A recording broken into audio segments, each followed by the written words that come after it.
उत्तराखंड में जंगलों की आग से निकल रहा धुआं आबो हवा को बिगाड़ने में कोई कोर कसर नहीं छोड़ रहा है। ये धुआं वायुमंडल में जाकर ब्लैक कार्बन की मात्रा को बढ़ा रहा है, जिससे फिजाओं में जहर घुलने लगा है। श्रीनगर में तो कार्बन उत्सर्जन अपने सबसे उच्च पायदान पर पहुंच गया है। यहाँ ब्लैक कार्बन उत्सर्जन में 17 गुना बढ़ोतरी देखी गई है। इसका खुलासा HNB गढ़वाल विश्वविद्यालय के शोध में हुआ है।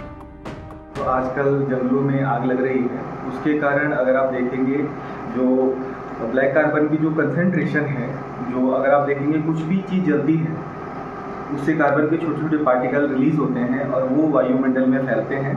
जो सामान्य तौर पे जो श्रीनगर में हम लोग जो ब्लैक कार्बन की जो कंसंट्रेशन है वो हम लोग 1000 नैनोग्राम पर मीटर क्यूब हम लोग आम दिनों पे मेजर करते हैं। बट आजकल जिस हिसाब से हमारा इंटेंस फॉरेस्ट फायर हो रहा है उसकी वजह से ये जो वैल्यू है ये अगर आप देखेंगे 16,000 17,000 तक जाती है, जो लगभग 16 से 17 गुना आम सामान्य वैल्यू से 16 से 17 गुना ज़्यादा है।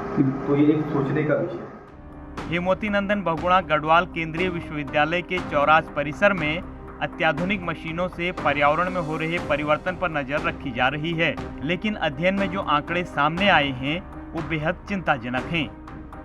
फॉरेस्ट फायर की वजह से ब्लैक कार्बन की मात्रा कंसंट्रेशन हमें यहाँ पे बढ़ती दिखाई दे रही है और काफ़ी दिनों से फॉरेस्ट फायर हो रही है और जिसकी वजह से आज टेम्परेचर में भी इंक्रीमेंट हुआ है और ब्लैक कार्बन की कंसंट्रेशन में भी इंक्रीमेंट हुआ है। पिछले 3-4 दिन से मॉनिटरिंग कर रहे हैं तो उसमें जो एवरेज डेटा हमें मिल रहा है वो 2000 से 3000 नैनोग्राम पर मीटर क्यूब में मिल रहा है ब्लैक कार्बन का, और आज जो है वो 10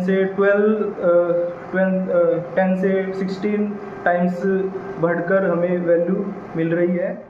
ये ब्लैक कार्बन अब ग्लेशियर पर असर डाल रहा है, जिससे ग्लेशियरों के पिघलने की रफ्तार बढ़ गई है।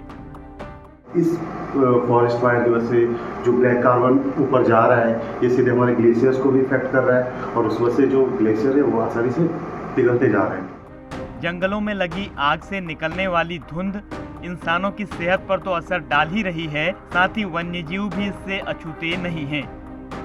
इससे जो है हमारी आंखों में नुकसान हो रहा है। जैसे सुबह उठते हैं उसमें आंखों की जलन वगैरह महसूस हो रही है हमें।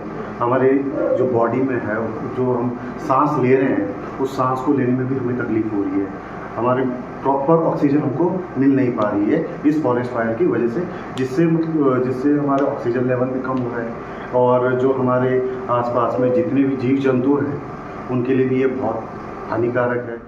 अगर इसी तरह से जंगल धधकते रहे तो भविष्य में इसके और भी दूरगामी घातक परिणाम देखने को मिल सकते हैं। अभी से वनाग्नि की घटनाओं पर लगाम नहीं लगाई गई तो इससे पहाड़ों की पूरी जैव विविधता को बदलने में देर नहीं लगेगी। ETV भारत के लिए श्रीनगर से विनय भट्ट की रिपोर्ट।